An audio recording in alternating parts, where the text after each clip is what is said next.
Hello, Level 3 students. I hope you're doing well.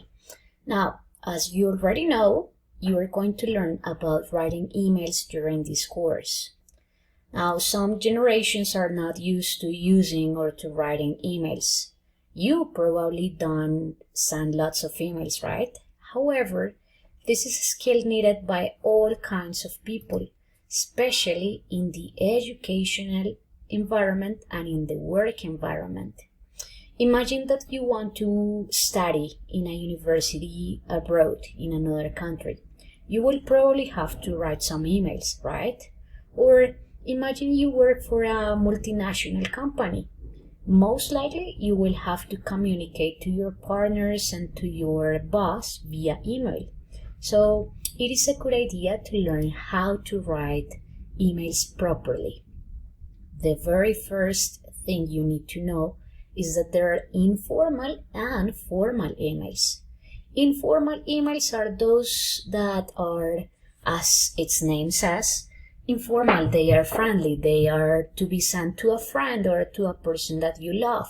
They use common expressions. They don't use a wide variety of language. And they are usually about stories, things that happen to you. But formal emails, on the other hand, well, they are more structured and they need to have certain information and certain expressions. Now, in this course, we are going to be writing complaint emails. What is a complaint? A complaint is when you are not happy with a product or a service that you bought or that you received. But well, no matter how angry you are, no matter what the problem is, you still need to be polite and you need to show respect. Emails, as any other kind of text, follow the same structure. They have an introduction, a body, and a conclusion. However, well, the very first thing that you need to write when you are writing an email is called the subject line. The subject line is like the topic of your email, and that is what the reader sees when they get your email.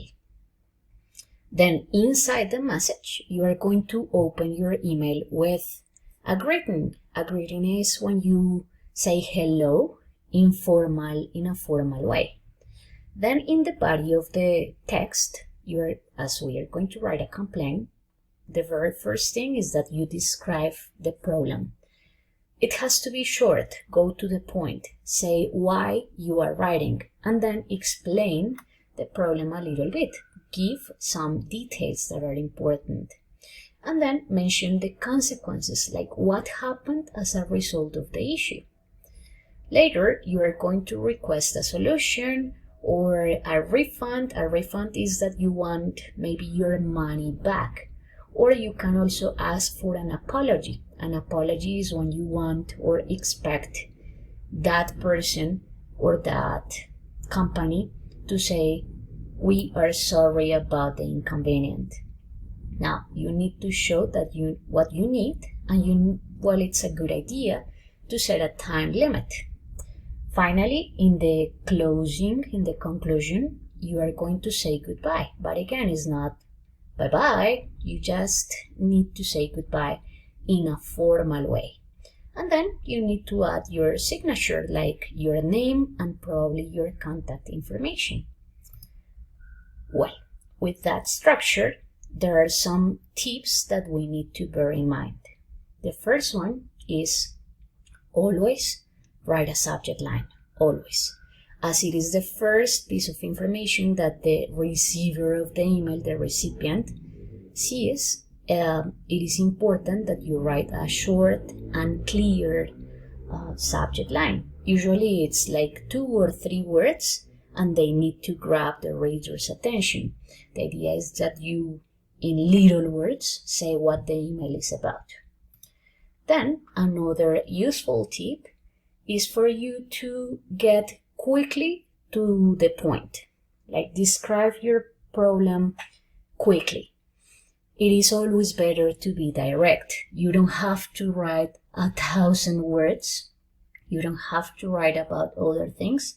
Just describe what happened, describe why you are angry, but don't say you're angry. Remember, you need to be respectful. And well, here it says, and it's very important, it is not worth it wasting both your and their time. You are going to spend some time writing an email, so it is worth it to make it good. Then tell the recipient or the reader about your desire. Tell them what you expect. So what do you need? What is your request? What are you asking for?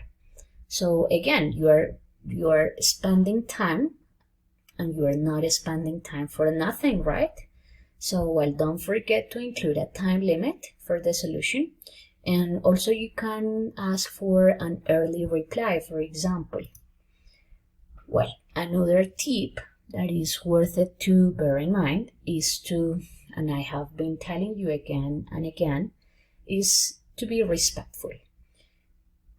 As I told you, you can be angry, you can be dissatisfied, but you need to be polite. If you are polite, it is more likely that the person is going to respond positively.